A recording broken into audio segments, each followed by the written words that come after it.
built by ancient titans. It was designed to withstand the end of the world. Inside those colossal walls, the atmosphere was suffocating with sheer terror. The surviving Roman garrison, the wealthy patricians, and the terrified citizens of the capital hastily locked the colossal wooden and iron doors of the city. They ascended the high battlements, their hands trembling on their weapons, looking down at the vast valley below. What they saw confirmed their absolute worst nightmares. Emerging from the dust of the Orontes crossing, surrounding the city on all accessible sides, was the seemingly terrifying sea of the Islamic army. The black banners of the Rashidun army flapped aggressively in the wind, a grim, undeniable reminder of the absolute destruction that had just occurred at the Iron Bridge. The siege of Antioch officially began. But unlike the agonizing, prolonged starvation of Aleppo, the situation inside Antioch was fundamentally different. This was the grand capital. This was the city of the emperor.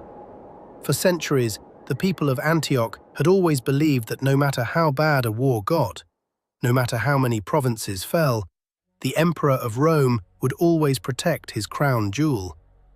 But Heraclius was gone.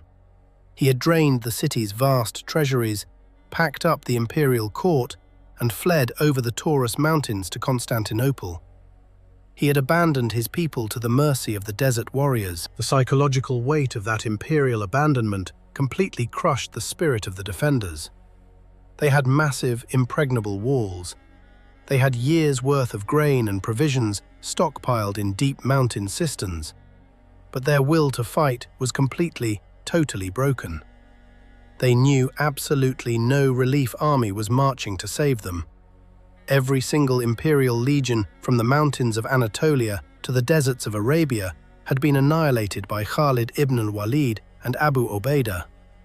To resist meant a prolonged, brutal, agonizing siege that would inevitably end in a violent, bloody storming of the city walls.